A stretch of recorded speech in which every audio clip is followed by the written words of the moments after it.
Nancy of Paradise Cottage by Shirley Watkins. Chapter 1.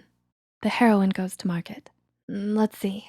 Bacon, eggs, bread, sugar, 2 cans of corn, and jam. Have I gotten everything, Alma? Nancy, checking off the items in her marketing list, looked over towards her sister, who had wandered to the door and stood gazing out into the street, where a gentle September rain was falling. Alma did not answer, seeming to have gone into a dream, and the grocer waited patiently, his pencil poised over his pad. Alma, do wake up. Have I forgotten anything? I'm sure there was something else, said Nancy, frowning and studying her list with her underlip thrust forward. I regularly go and forget something every Saturday night, when there's no Hannah to concoct something out of nothing for Sunday luncheon. You said we were going to bake a cake, a chocolate layer cake, suggested Alma, turning and viewing the proceeding disinterestedly with her hands in her pockets. That's it. I have to get flour and some cooking chocolate and vanilla. Alma, you've got to help me carry these things. I'm not Goliath. Mercy, Nancy. We don't have to take all of that home with us, do we? Can't you send them, Mr. Simpson? The grocer shrugged apologetically. It's Saturday, Miss Prescott, and the last delivery went out at 3. All my boys have gone home now, or I try to accommodate you. I do hate to go about looking like an old market woman with my arms full of brown paper parcels, murmured Alma to her sister. Goodness, I don't imagine there'll be a grand stand along the way with thousands watching us through opera glasses, laughed Nancy. Would you mind telling me whom you'd expect to meet who'd faint with genteel horror because we take home our Sunday dinner? I don't intend to starve to spare anybody's feelings. Last week, I was dragging along a bag of potatoes and I met Frank Barrows, and the bag split while I was talking to him. Then those hateful potatoes went bumping around all over the pavement. I never was so mortified in my life, said Alma sulkily. Nancy shot a keen glance at her sister's pretty face, and her eyes twinkled. Alma's shortage of the American commodity called humor was a source of continual, quiet joy to Nancy, who was the only member of the Prescott family with the full-sized endowment of that gift. Dear me, whatever did Frank do? Scream and cover his eyes from the awful sight? Had he never seen a raw potato in all his sheltered young life? Alma shrugged her shoulders, a slight gesture with which she and her mother were wont to express their hopeless realization of Nancy's lack of finer feelings. I don't suppose you would have minded it, but I hate to look ridiculous, particularly before anyone like Frank Barrows. But Alma, you funny girl, don't you see that you look 1,000 times more ridiculous when you act as if a few potatoes bouncing around were something serious? Don't tell me you stood there gazing off haughtily into the blue distance while Frank gathered up your silly old potatoes. Or did you disown them? Lord, did you play Saint Elizabeth and expect a miracle to turn them into roses so that they would be less offensive to Frank's aristocratic eyes? Come on now, help me shoulder our provisions. We're members of the Swiss Family Robinson, going back to our hut with our spoils. Pretend we're savages, and this is a desert island, and not respectable Melbrook at all. Next time we go marketing, you can disguise yourself with a beard and blue goggles. Alma laughed unwillingly. She was a dainty and singularly pretty girl, a little bit foolish and a good bit of a snob, but Nancy adored her, though she enjoyed making good-natured digs at Alma's weak spots. They took up their bundles, said goodnight to Mr. Simpson, and went out. It was a walk of 3 miles from the village, or as it preferred to be called, the town of Melbrook, to the Prescott's house, which lay in the country beyond, a modest little nest enough, where the 2 girls had grown up almost isolated by their poverty from the gay life of the younger Melbrookians. Alma chafed unhappily against this isolation, chafed against every reminder of their poverty, and, like her mother, once a beauty and a belle, craved the excitement of admiration, luxury, and fine things. She was ashamed of the little house, which was shabby, it is true, ashamed of having to wear old clothes, and made herself wretched by envying the richer girls of the neighborhood, their beautiful houses, their horses, and their endless amount of gay times. As Nancy once told her mother, in affectionate reproof, they were always trying to play rich, Mrs. Prescott and Alma. She had tried to teach Alma her own secret of finding life pleasant, but Alma did not love books, nor long solitary walks through the summer woods, and Nancy's ambition of fitting herself to meet the world and make her own living seem to both Alma and her mother dreary and unfeminine. Somewhere in the back of her pretty head, Mrs. Prescott cherished the hope and the belief that the two girls would find some way of coming into what she called their own. Not by Nancy's independent plan of action, but through some easier, pleasanter course. She shuddered at the idea of their making their own living and opposed Nancy's wish to go to college on the ground that no men liked blue-stocking women, and that therefore Nancy would be an old maid. "But Mother, darling, we can't just sit back and wait for some young millionaire to come and carry us off," Nancy would plead, shaking her head. Time was flying, and Nancy was 17 and eager to begin her own life. "Let me go. I can work my way through, and Alma can stay at home with you." "I need you to help me with Alma," was Miss Prescott's answer. Nancy felt helpless. Her father, before her, had to his sorrow recognized the hopeless of driving any common sense views into Miss Prescott's pretty, silly little head. She had never realized that the decline of the family's fortune had been, in no small measure, due to her. She accounted for it on the grounds of old Mr. Thomas Prescott's inhuman stubbornness and selfishness. The two girls, leaving the village behind them, were walking briskly through the rain, down the main road, bordered by the imposing country estates of people who had gradually settled on the pretty countryside.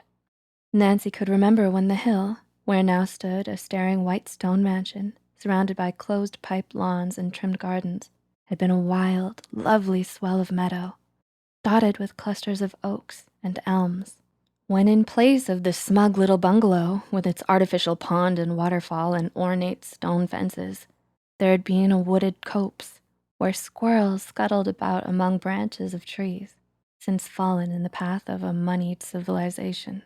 Other of the houses of haughty mansard architecture had stood there before she had been born, and it had often seemed to her that the huge, solemn, beautiful old place of Mr. Thomas Prescott had been there since the creation.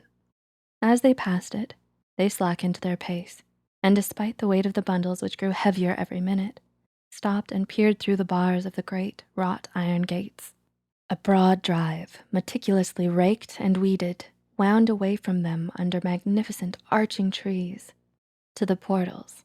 Nancy said it would have been impossible to consider Uncle Thomas's doors anything but a portal, which were just visible under the low-hanging branches. The rest of the old stone house was screened from the rude gaze of prying eyes, like the face of a faded dowager of the harem, save for the upper half of a massive Norman tower, which thrust itself up out of the nest of green leaves like the neck of some inquisitive prehistoric bird. "I don't believe Uncle Thomas has passed through these gates in 15 years, said Nancy. "One could almost believe that he had really died and had himself buried on the grounds, like the eccentric old recluse he is." "Well, they would have had to have done something with all of his money," replied Alma, pressing her forehead against the iron bars. "Unless he left everything to his butler and had the will read in secret. It would be just like him. Oh, Nancy, why are there such selfish old misers in the world? Just think, if he'd just give us the least little bit of all his money, just enough to get a horse and a carriage and buy some nice clothes and get a pretty house, it wouldn't be anything to him. Mama says she's sure that he will relent someday." Nancy shrugged her shoulders. To her mind, it was foolish of her mother to put any hopes on the whims of an old eccentric.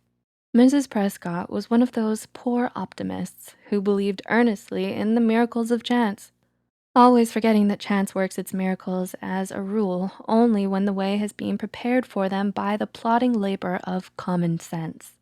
"We mustn't count on that, Alma," she said soberly. "There is no use in living on the possibility that Uncle Thomas will relent and make us rich. It isn't just for the pure love of money that he's been so stingy towards us, I believe. He was never a miser toward family, you know. I think he would have given us everything in the world if... She hesitated, unwilling to state her private opinion to Alma. "If what?" "Well, you see, I think the trouble was this.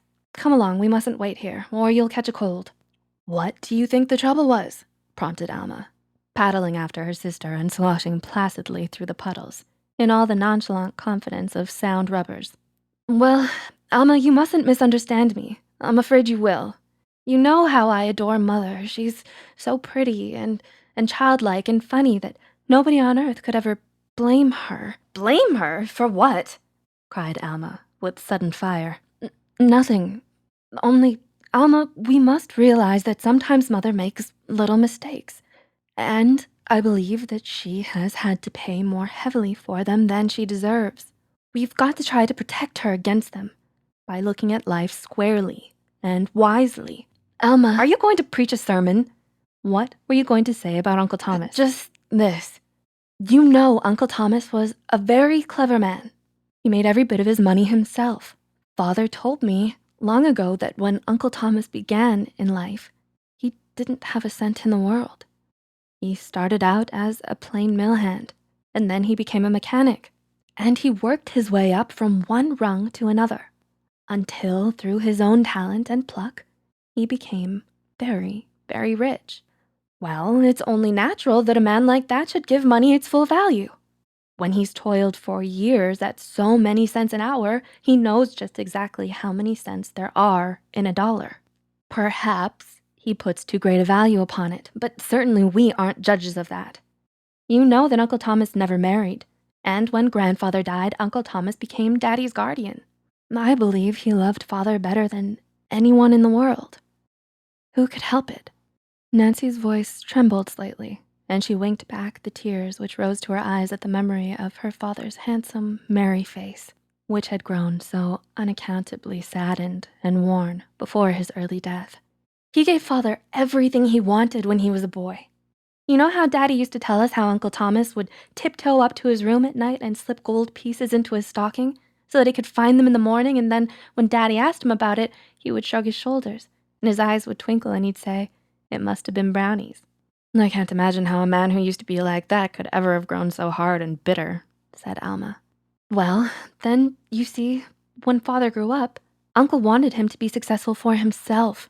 And he was terribly proud of Father when Daddy first came back and told him that he had made $5,000 in his first year of business. Then Father told him that he was going to be married. Uncle didn't want him to, not until he had definitely settled himself in life. And then Father was very young and Mother only a girl of 17. Think of it, just my age. But when Uncle saw Mother, he adored her, of course." Nancy paused and seemed to have forgotten the rest of her story. But Alma prompted her curiously.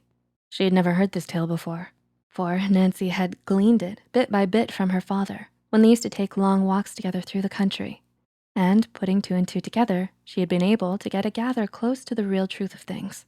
"I know Uncle adored Mother," said Alma, kicking through a pile of wet leaves.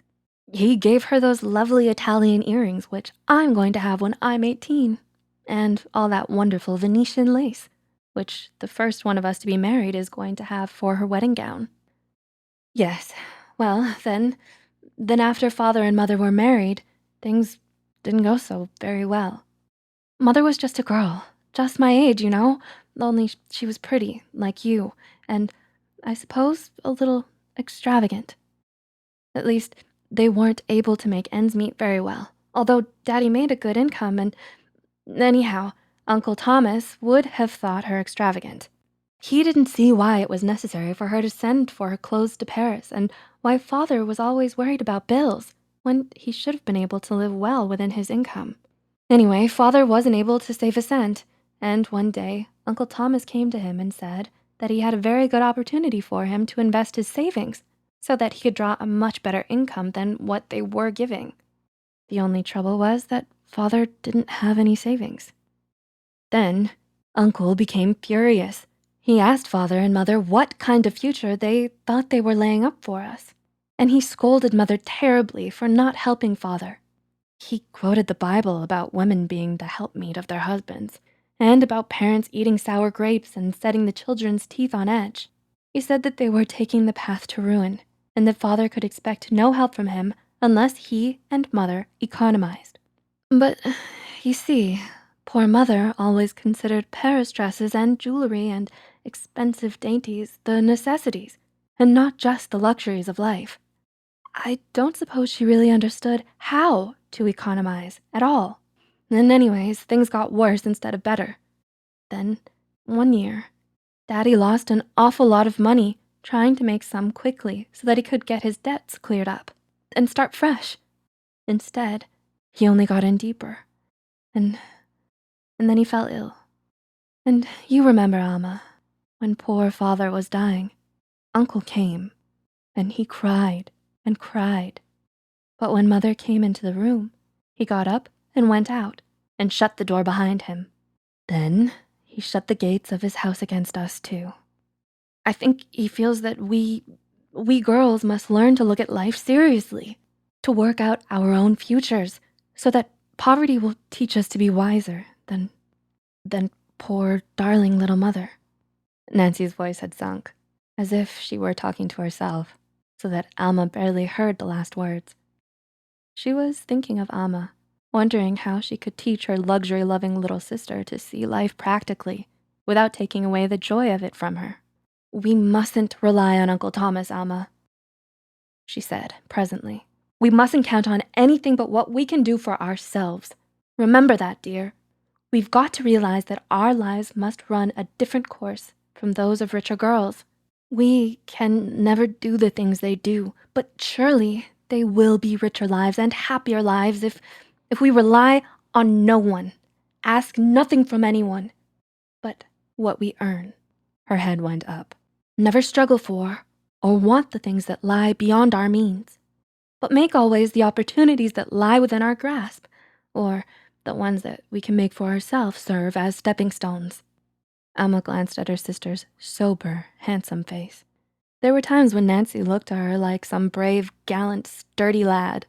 And there were times when she agreed with Nancy, in spite of herself, and against all of her own inclinations.